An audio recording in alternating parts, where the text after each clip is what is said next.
Wait, draw or draw? Mm, Troll Warlord. I think Draw is also oh, troll. okay. Yeah, they really like Troll. It is good against Nature's Prophet and Monkey King. Radiant team back. Yeah, here we goes. Oh wow, nice. You gotta ban OG right now, right? And Morphling at the same time. I mean, I don't think they need to ban Morphling actually. I think it's a Nature's Prophet position 1. Yeah. Yeah, I think they must ban OG. Tempests turn to ban. Angular. What is EG doing with their I think lanes? this, Oh, can I say something crazy? I think this will be a Rubik mid. Rubik mid? What do you think about Rubik offlane and Mars position 4? I know that sounds crazy, but EG. It's been done. It's been done. Exactly. Been done. Yep.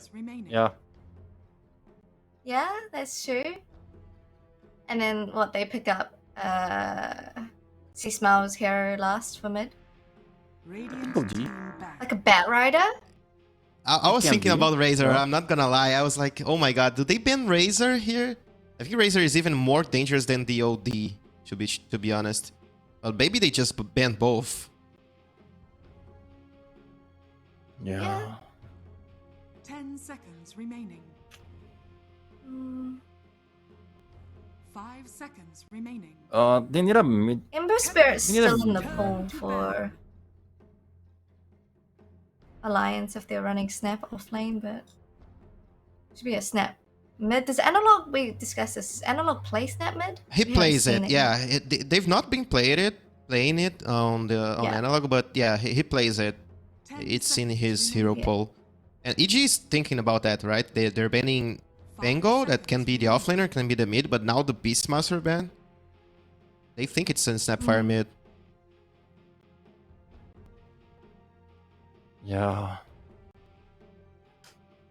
I think they need a initiator. Like, I know Clock can initiate, but I think they need someone.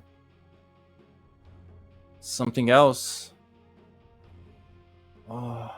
I mean, they have Snapfire, right? Snapfire can build Aghanis and it's fine. Mm-hmm. Just throw the Venom monster. Tusker for Alliance. Ooh, Enigma. Tusk for Alliance? I don't like Analog playing Ember? Tusk actually. Yeah, I think Alliance Ember and is a good Tusk pick. do not mix Ember, very yeah. well. Tempests turn to pink. Oh, Oracle. Oracle! So that is a Rubik mid. New hero. Yeah, mid. new hero. That's actually good. You cannot play a Betrayed anymore. I mean, Betrayed was banned actually. It doesn't matter. 10 seconds Yeah. Alright, so Nature's Prophet mid or Rubik mid? Because we know Whisper likes to play his Rubik offlane. I think it's a Rubik middle. Who would you Yeah, I rather think put so. against Troll? Rubik or Nature's Prophet? Choose your hero. Puck. Okay. It's Rubik mid, yeah. New heroes in this game. Yeah, I think it's Rubik mid and then Mars off. Monkey Oracle 5, position Monkey 4. 4. And then Nature's 1. Yeah, I think so. So it's a Snapfire offlane Yep. for Alliance? Snapfire Yeah, it offlane. is. I like the draft of Alliance though. Like they have a really good team fights now with the Spock. They have like a good Roshan with Troll and Venom Monster. I like the draft of Alliance. I think they have a chance. I mean, this Venom is gonna be quite useless. slippery. Venom is yes. always useless, Shayla. 10 seconds. I mean, like playing Venom Monster against Oracle is so sad. You get the spell every Yeah. single time. It's but- okay, it's just a support. Yeah, you're right. Just more. Yeah, like just the draft. Yeah. I like the Alliance draft, but I'm going with EG because it's just EG. What about you, Magic? Yeah, I'm going with EG on this one. EG. Alright, so I'm going with Alliance to make things spicy, and I believe in them. I like the Troll Warlord, so let's see what happens. Take it away, Ares and Danog.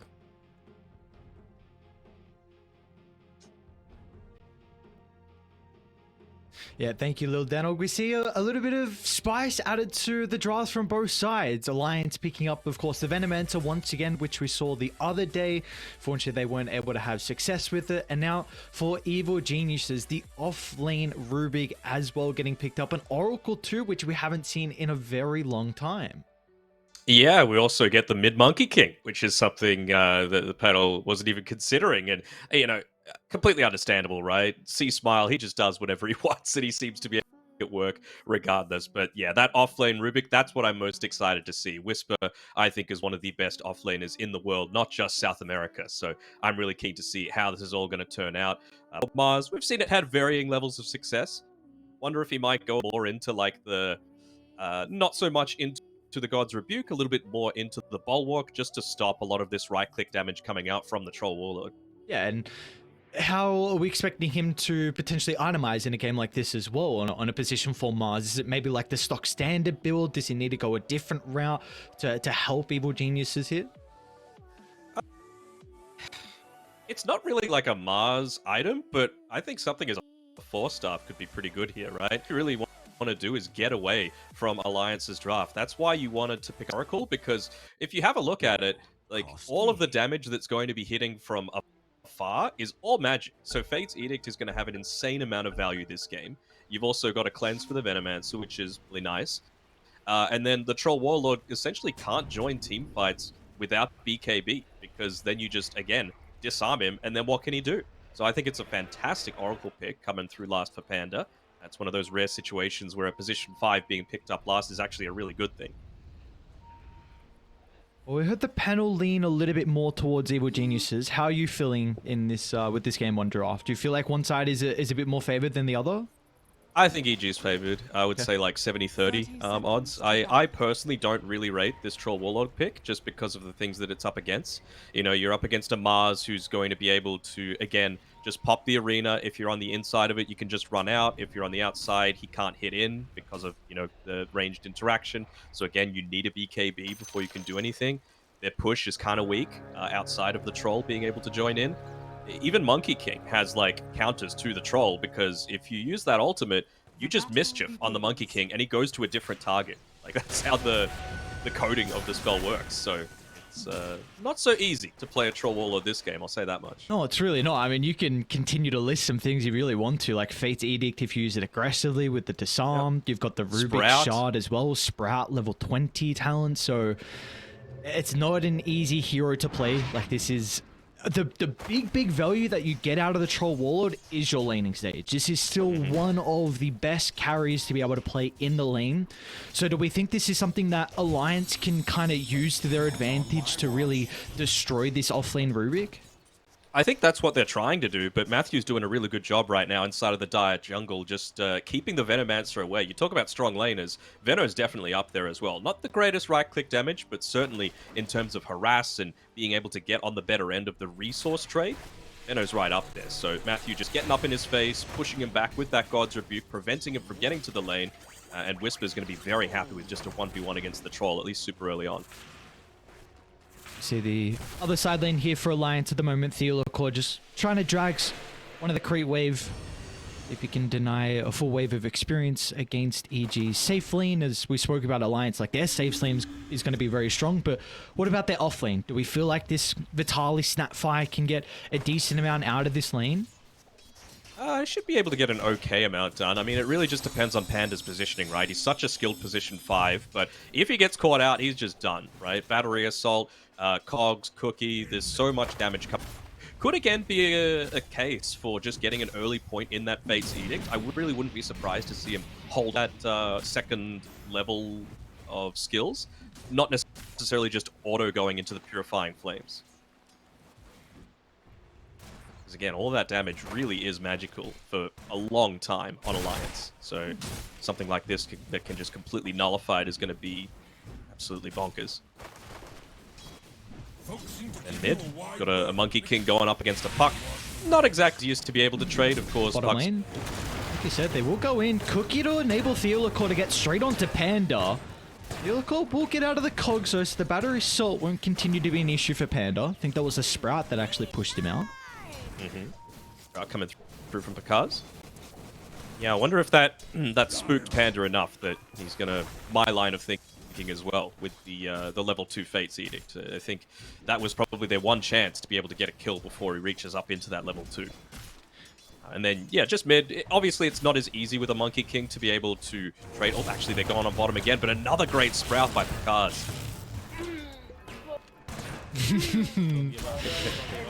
I love some perfect timing of the voice lines as well. Picard's well aware of how much he's already been able to kind of thwart these 2 attempts, and now you've got the lane being pushed underneath the tower, so it's going to be a little bit more difficult for Alliance to get aggressive. And I think more the important thing is they used all their mana. Theolocor's got no mana, Vitali's got no mana, and he's got no 1 charges as well to reset. So AG done very well to kind of stop those 2 previous attempts.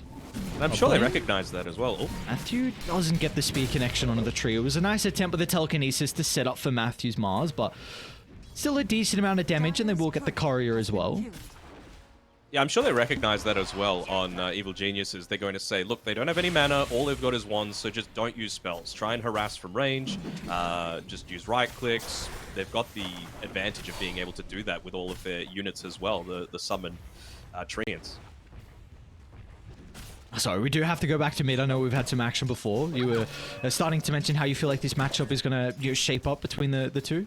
Yeah, I mean, I think in the game it's going to be very Monkey King favored, just because, you know, you get that instant initiation onto a slippery puck with the Boundless Strike. But in terms of the lane, you should be able to stay far enough away on Analog that it's not going to be too much of an issue. And of course, as soon as we move away and talk about mid, there's kills in both of the side lanes. Yep, top lane, Matthew's able to find first blood against Gardic, and then we've also got bottom lane. Panda does finally go down, so a kill between either side. Importantly, though, it is G that get that first blood away. He's actually doing a pretty decent job, Matthew, of harassing out Lumiere on his own. So, I mean, just making Whisper's life easier and easier. Rubik, not the strongest laner, just because of the duration of the cooldowns that they've got. Telekinesis, level 1, 28-second cooldown. It's not exactly something that you want to be fighting around too much. So the amount of space that Matthew's making has been phenomenal. Potentially setting up for another kill as Whisper just blows up Lumiere with that second point in the Fade Bolt. Lane starting to get a little bit out of hand here. You see, with the old roster, the majority of the Thunder roster that was there, that's now become this EG one. You know, the addition, of course, of C Smile and Whisper has just been a really welcome addition. And you know, if I'm seeing more plays like this from Whisper and Matthew, could they be like SA's answer to Tundra 33 and Saxa coming through together, where they just win every single lane, because they're doing a phenomenal job right now. That they are. And it's scary because it's a pretty goddamn good Rubik game as well to steal. All the Puck's abilities are great, and also you are kind of that one big hero that's able to get that initial stun onto the Puck with your no cast range. I should say cast animation on the telekinesis. Scatter Blast is even great as well. So there's some really good abilities for the Rubik to be able to steal in a game like this, so it's scary to give him such a good start. Yeah, for sure. Doesn't seem like too many teams will be playing around the siege creep, though. And, look, that's a tier 2 tower, friend. Careful.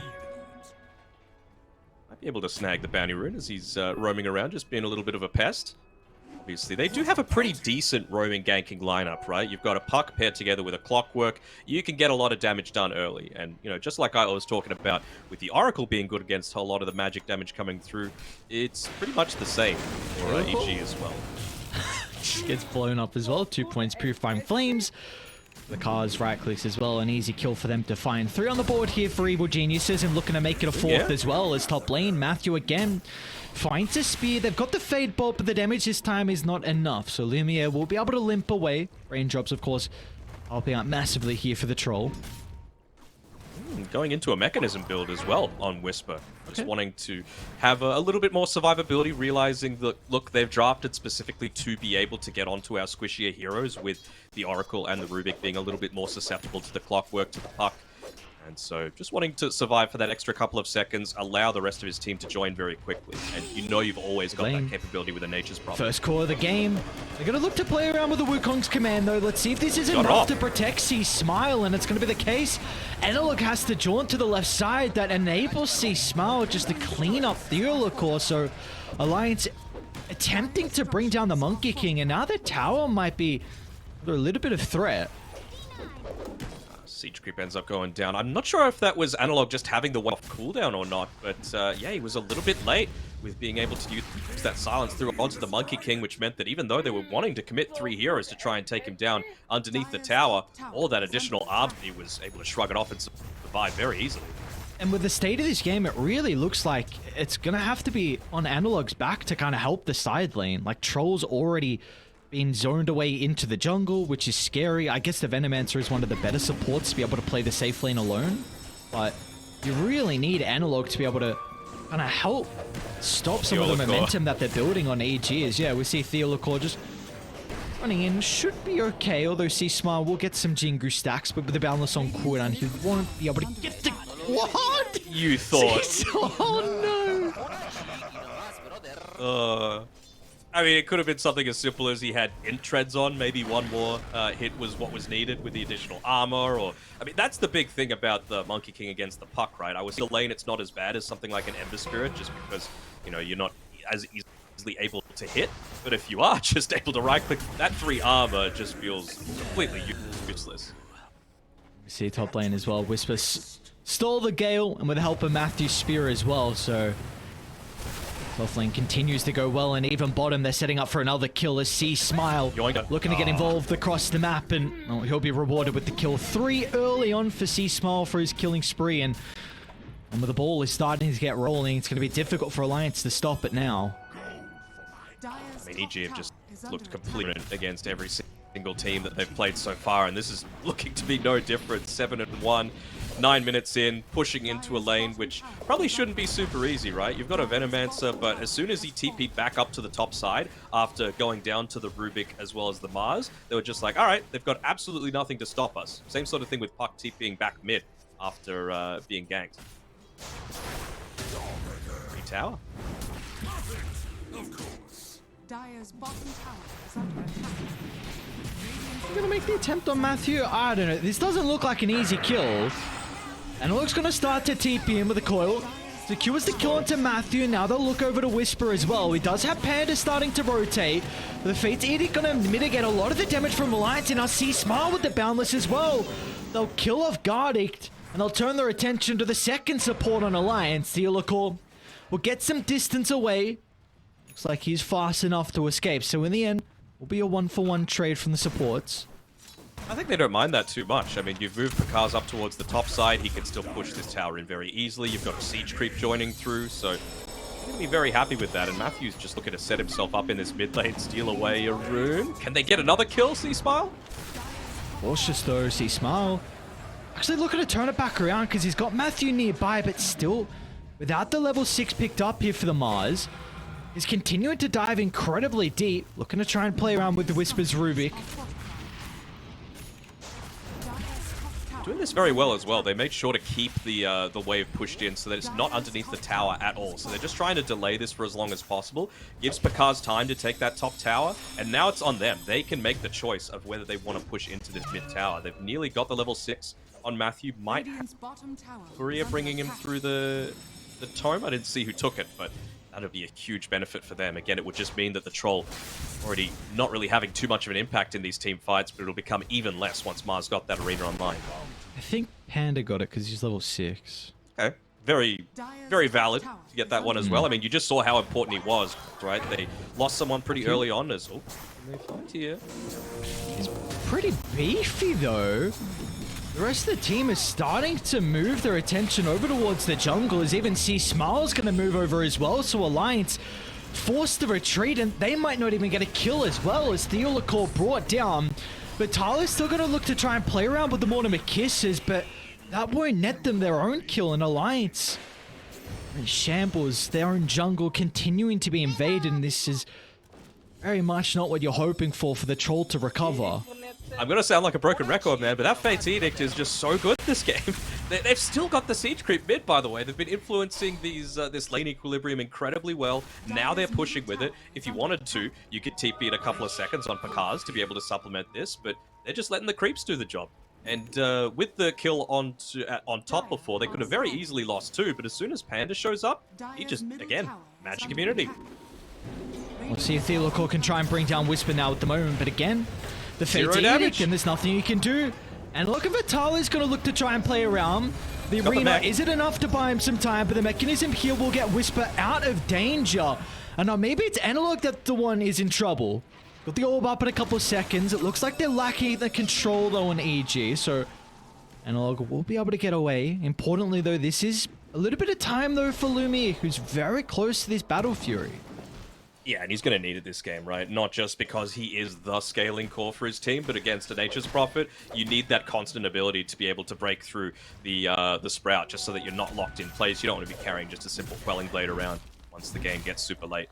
But what do you do now for Alliance? Because it's still a Battle Fury troll wants to continue farming for quite some time. And do we feel like Alliance is the game plan for them just to try and protect their jungle at all costs? I think you need to be getting a little bit more proactive than that. I mean, the heroes that they've got are still fairly squishy. You get onto that Nature's Prophet, he's going to die. So I think they need to use a smoke, even just for the purpose of putting down some super deep vision. They found here. It's like it's just the Venomancer, so it shouldn't be too bad. Soul Poison Nova, though, not the greatest.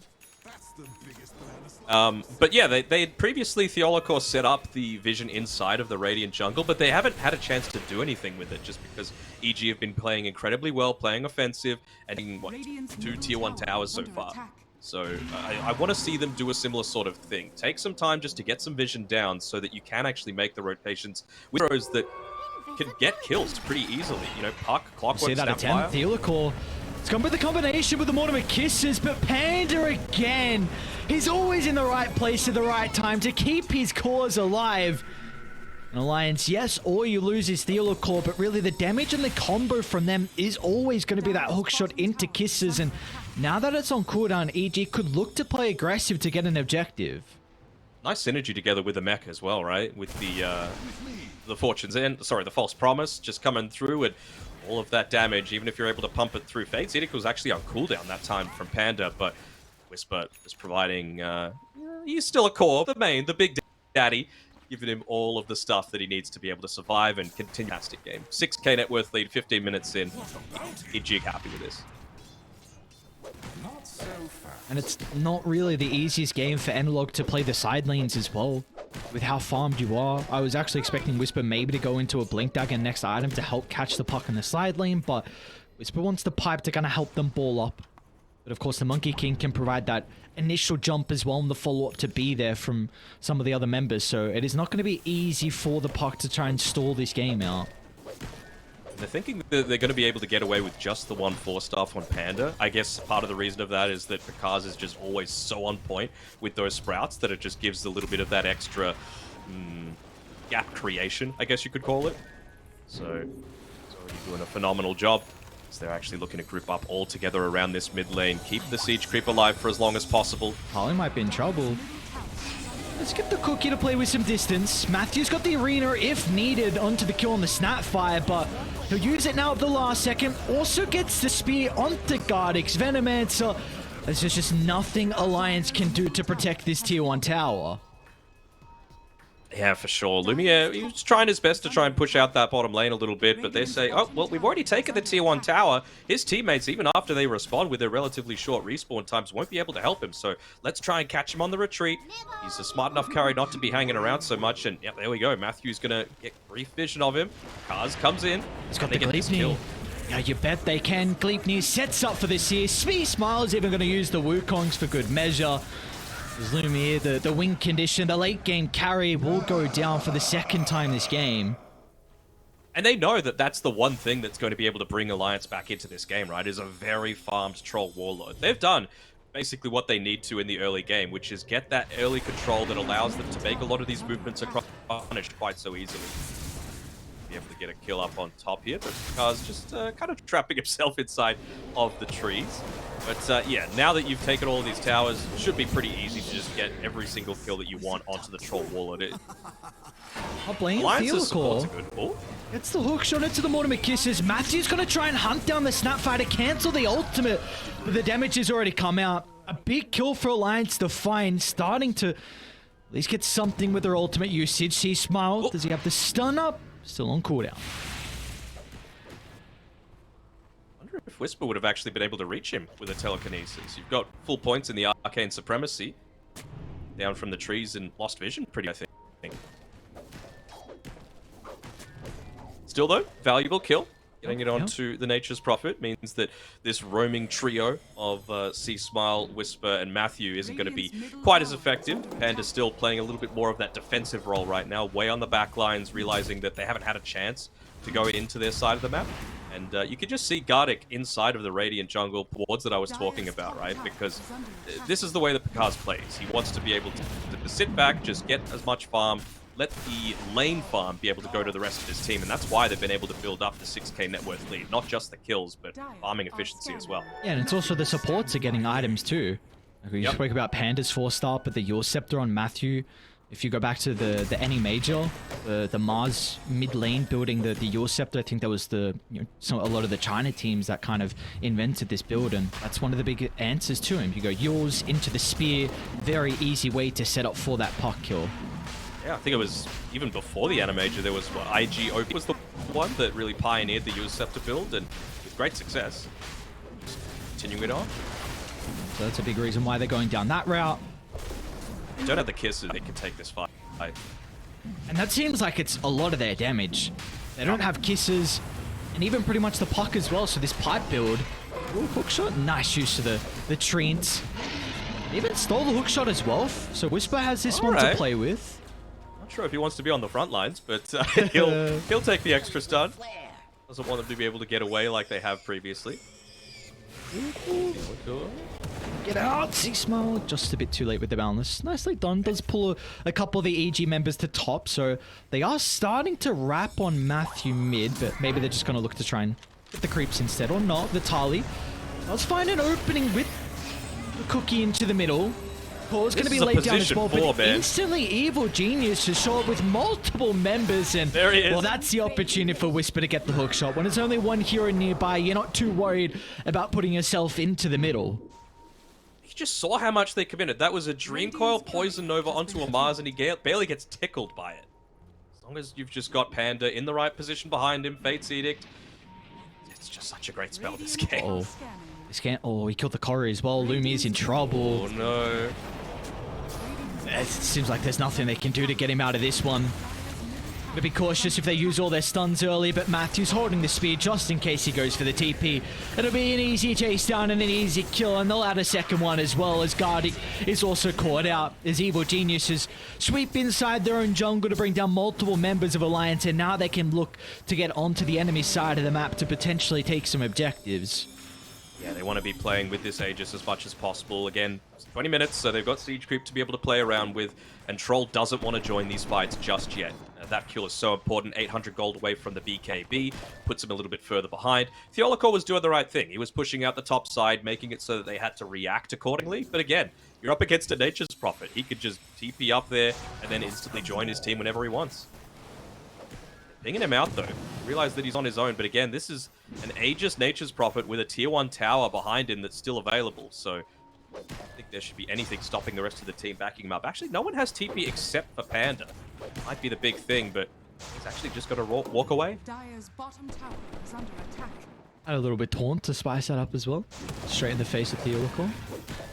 Holla holla get dollar. Okay. Dire's bottom tower is under attack. I say that all the time. It's my catchphrase. Catchphrase, okay. I don't know. I don't know about this catchphrase. I'm expecting a little bit better. I thought you had some creativity. Party? The great cookie in. Hopefully he was facing the other way. Can you give me a holla holla and I get dollar emote next time I see you? I'll record. I'll let everyone see how you got the moves. I have the moves. I think that is the biggest lie that you've ever told. Get a couple of drinks in you. I don't know, man. They're not on the dance floor. Host kind of crazy.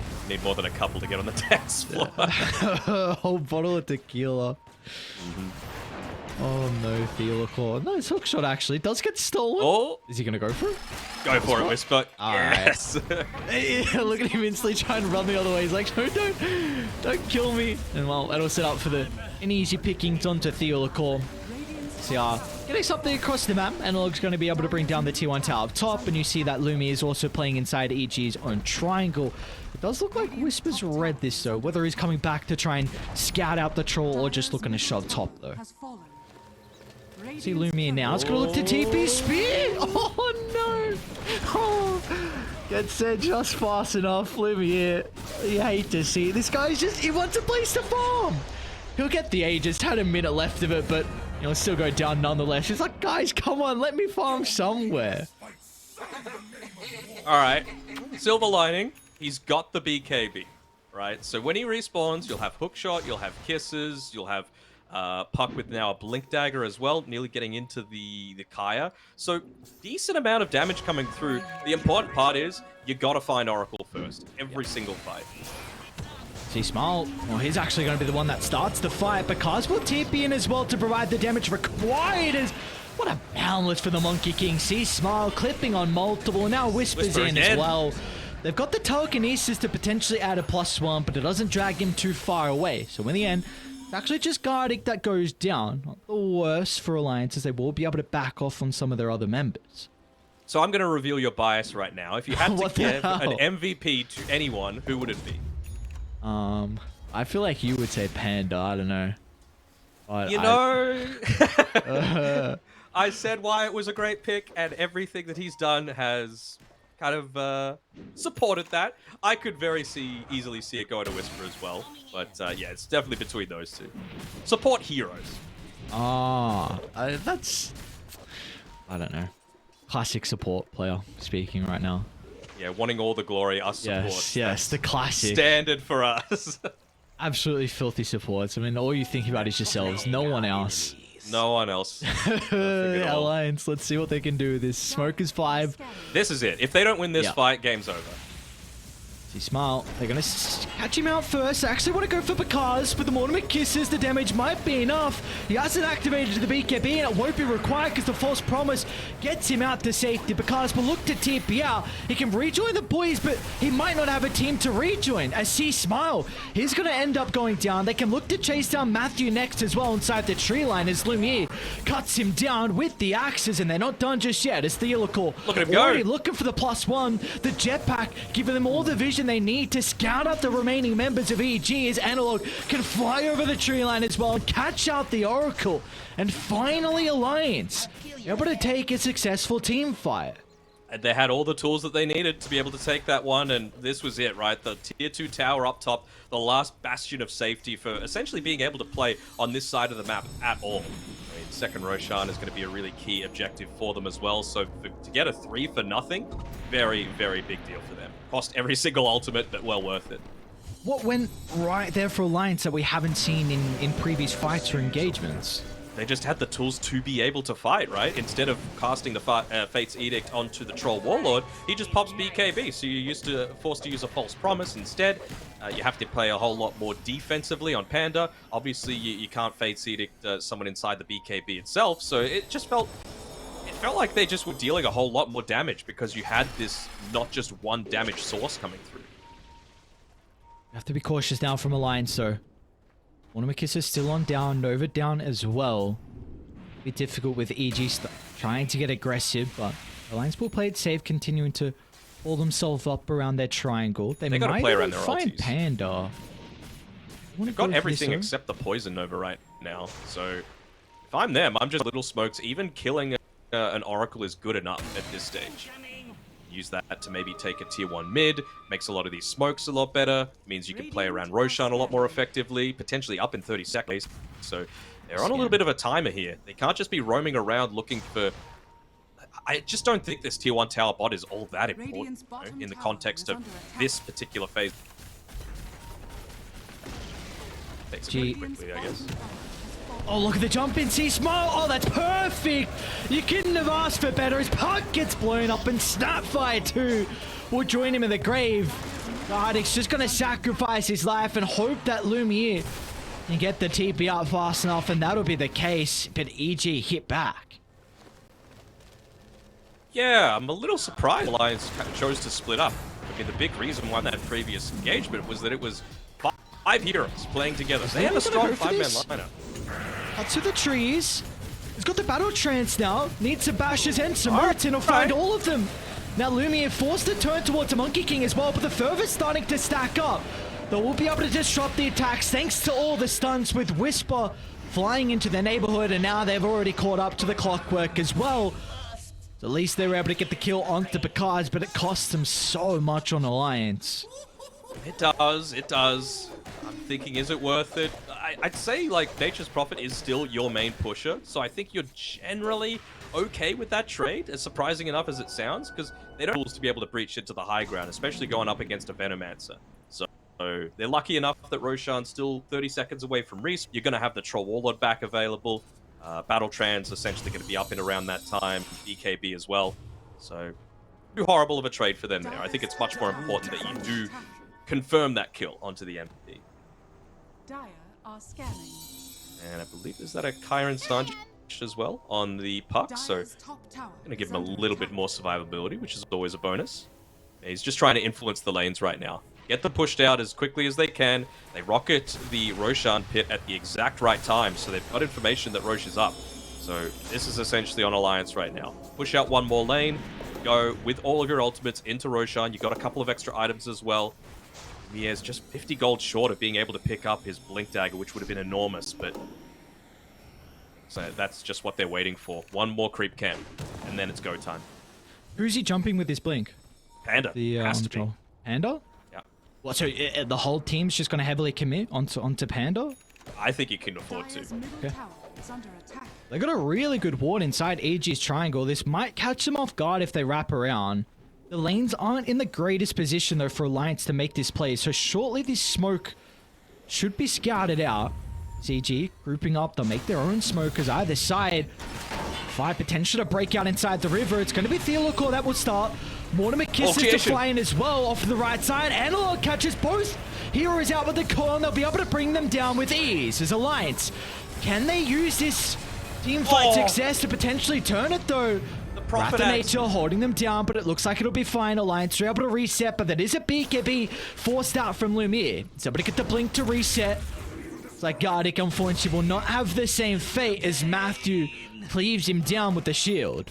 The advantage of holding on to all of these buybacks at this stage. They forced out, I want to say 2, maybe it was just the 1. The 2 buybacks on Alliance's side, just the 1 for Panda, I believe, on EG. So very good value coming through from them there. But the thing is, again, I really don't feel like Alliance can fight without all of these ultimates coming through together. Well, they're going to try. Bakaz on the front line. Theolocor's going to be able to provide the vision. Bakaz is still playing around with the BKB. You see how hesitant Alliance are to commit inside EG's territory. Now they're forced to back up. See Smile, unable to land the boundless strike. They'll turn to Theolocor, which is the easier kill. Forstaff gets him some distance away, but until the Wrath of Nature comes out, he's still okay though. Theolocor will fly to safety. Or will he? See Smile? Saved. Come on, Jetpack. Ooh. Save him. They can work for it. The rest of the team is just completely ditched Theolocor. They want no... Okay. Oh, that is a great player, dude. Unless he's back up. He can land it. Should be enough for the Jingu damage. Meanwhile, mid lane, though, Alliance, they have been able to run into Matthew.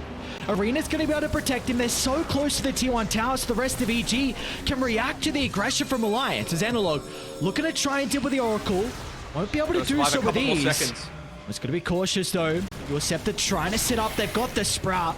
Because with the level 20 talent leashing him together to the northern side, though, Lumiere trying to battle against C-Smart, but he won't be able to do so. Both the cores are able to get some kills, but Lumiere trying to scurry away to the north, and it's like he will be successful, but finally Evil Genius able to just edge out a victory in that long drawn-out engagement. I'm actually really impressed with Alliance with how they were able to influence that, right? Theolocor kiting around C-Smile for a good 30 seconds on his own, very close to death. And then that was as simple as like a couple more seconds of Vitali living, and they actually might turn that team fight around. He had the Overseal Totem, he had the Force Staff coming up, he had Mortimer's Kisses available, so if he doesn't die and can influence that extra damage, they probably win that, and they're the ones going into Roshan. So that's how close these two teams are, even though EG right now just feels like they're a bit more than a step above. Theolocor can time it? Oh. A little bit too early. So a little close. bit too early. A nice attempt. tip the hat for that. Very close, but unfortunately not close enough as Aegis onto Bakaz. You've got the Aghanim shard that was given over to see Smile as well, and a shard for the Monkey King to play with in a game like this. Very nice to instantly gap close with that boundless strike on someone like the Venomancer. Even the Snapfire as well, who's really vital with their damage. Lumiere? Uh-oh. He doesn't have a TP, so he can't BKB TP out. He's going to be in a lot of trouble here. I don't think there's anything they can do on Alliance to keep the troll alive. He's caught out way too far from his reinforcements, and an easy kill for them to find. Down for 70 seconds as well. That's a vital one. Still the vision inside of the lane, but it's not going to do too much to prevent this siege up onto the high ground. This is the first time that Bakaz has actually been here in a position to assist with the push inside of Alliance's base, and on top of that, they've still got the Aegis available, so not even needing Matthew to be completely there. He's been pushing out the mid lane, making it so that they need to worry about multiple avenues of initiation. Even just the Treants soaking up a lot of those multi-shots from the tower. Still in the Plague Ward as well, so... Oh, they're gonna... Oh. I don't like that at all. Yeah, But now where's the damage? Yep. That's my issue all the time. Where is the damage? And I mean, Analog, he's gone into the Aeon disc, so he's looking to try and provide a bit more control, but yeah, damage issue for me right now. Might be resolved if they're able to finish off this nullifier. With the jump. Arena under the T4 tower, they still poison over as well. Theolocal finds an okay jump, but there's just no follow-up. Alliance are just using all their abilities here to no avail. They're getting nothing out of it. Yeah.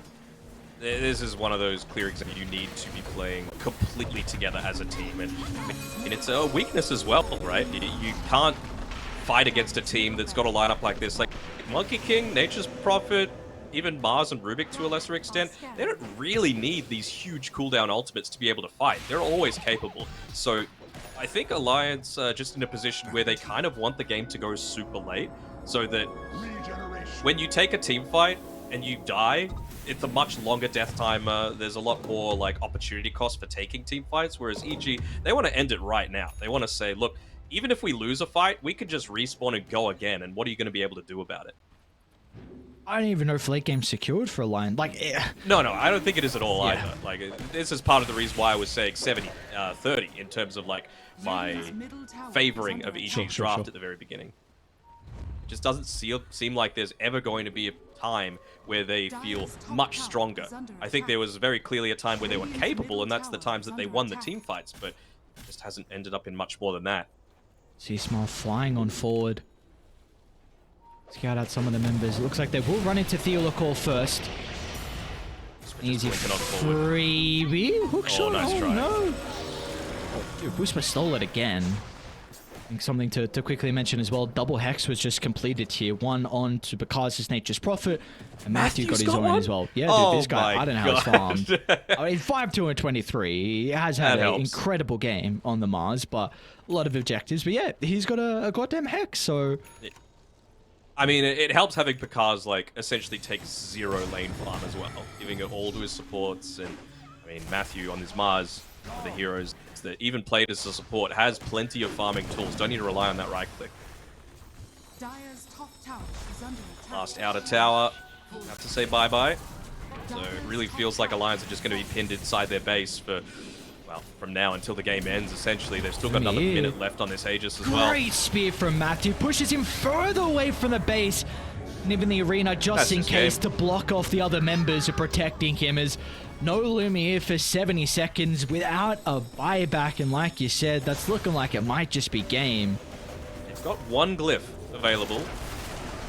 Wanting to use the multi-shot from the tower just yet, which is a little surprising, but I guess... I feel like they need it for the tier 4s, hoping to try and get an overcommittal, but it's not like you've got any of this great repositioning to be able to throw someone back inside of the fountain to try and get that to help you out.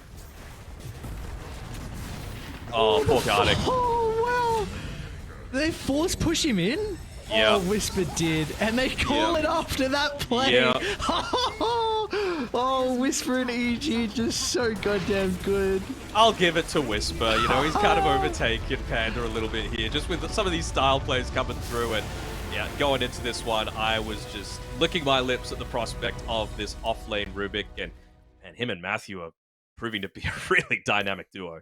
Yeah, it doesn't matter what iteration of Evil Geniuses it is, if they're in NA or SA. It seems like the lanes are always something that they have the prowess on, that teams will always fear. And in this game, you know, it's no different here. EG just demolishing lane from lane, and you know, we saw how difficult it was for Alliance to be able to play off the back of that.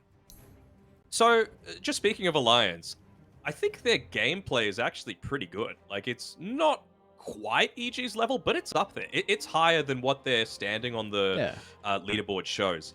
Their drafting has to change. I don't want to see any first pick Venomancer. I don't want to see any Troll Warlord into lineups that it really doesn't want to be building into. I don't want to see anything that doesn't have tower push. You know, in the previous series that you and I cast, they picked a Darkseer into an Enchantress. Like, it was just really odd stuff that certainly doesn't do them any favors. So I think they're a much better team than what their showings prove. And we've seen that. Like, they absolutely dominated Beast Coast in one of their games, game one of their previous series. So I think if they just get the right draft on the board, they can certainly take it to EG, but you're going to need that solid foundation. Yeah, and I like how you bring up the point of that draft versus Beast Coast with the Darkseer. Both really favored Beast Coast draft in that game. I said 90-10, yeah. And I'm like, you know, maybe I'll give like 80-20. Maybe I'll be a little bit more not kind, maybe generous, I should say. Sure. And they still played really well with a draft we both thought was not easy to execute. And I felt like that's very similar in this game as well. Like, they were playing behind for a long time, and it didn't look like, game, let's say. for the entire game. And it was also a game where that's not easy to play from behind. You've got a Monkey King mid who's 14-1-12 and can be everywhere on the map. You've got a Nature's Prophet who, of course, can be everywhere on the map. And you've got then a Mars and a Rubik who can also set up for these plus ones that come through. So even though Alliance lose this game, it was a game where it was looking really difficult, but somehow they drawed it out. They looked pretty good at doing so. So that's kind of the little thing to say. Like you said, the gameplay, but it's just kind of the question of the draft. That's something that we need to see worked on in this next game, and hopefully game 3. Yeah, you're hoping for the next 2 games already. I heard that. I heard that little Freudian slip. You want to see more SA Dota, and that's completely understandable because watching EG just at their peak is a treat. You know, they look such a dominant force. This is the SA super team that a lot of the fans have been waiting for.